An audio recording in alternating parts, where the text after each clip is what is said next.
Hi guys! For today's video ay papasyalan naman natin ang Vista West Cafe dito sa Libona, Bukidnon. At ang Vista West ay open every day from 7 AM to 6 PM with an entrance fee of only 25 pesos. Ang Vista West ay nag-o-offer din ng mga photoshoots like debut, free nap, at may charge ito na 1,000 pesos. At kung gagamit ka man ng drone ay may charge ito na 500 pesos. Love it!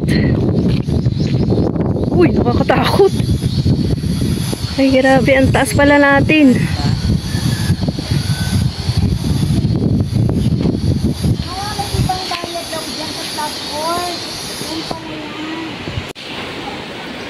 Ayan guys. So, ang taas-taas nung kinaroroonan namin. Ayan. Ayan. Say hi to my vlog. Ang ganda. Oh, grabe, oh. Oh, may ilog dun sa baba. Ang taas-taas. Tapos nasa ibabaw kami ng bundok, guys. Oh, ayan, oh. Diba nakikita nyo? But we cannot go there. Ayun, oh, pwede ba tayong pumunta dun? May another bayad daw dun sa platform. May bayad daw dun sa platform. Ay, may falls, oh. Ayun, oh, may falls.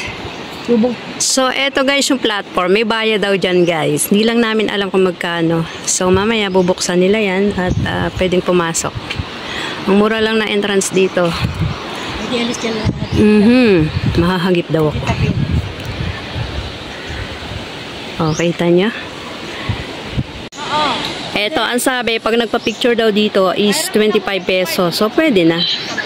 O, ayan. Nakikita nyo yung nakikita niyo yung bundok na yan, oh, ang taas. Dito to sa nandito kami sa Bukidnon, guys.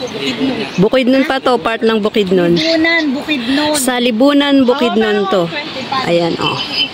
So, kung gusto niyo pumunta dito, ito isa sa magandang spot dito sa Bukidnon. Yeah. Pala marunong, teka ka.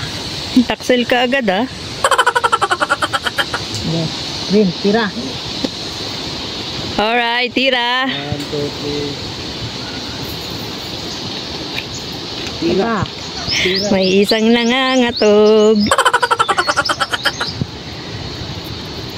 Isa pa, yung taas kamay. Taas kamay? Taas kamay. Yan. Wala pa. Sige, op. Dali, slow motion natin yan. Ikaw ma. Sorry, Johan. Sorry.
And that's all for today's video. Thank you for watching.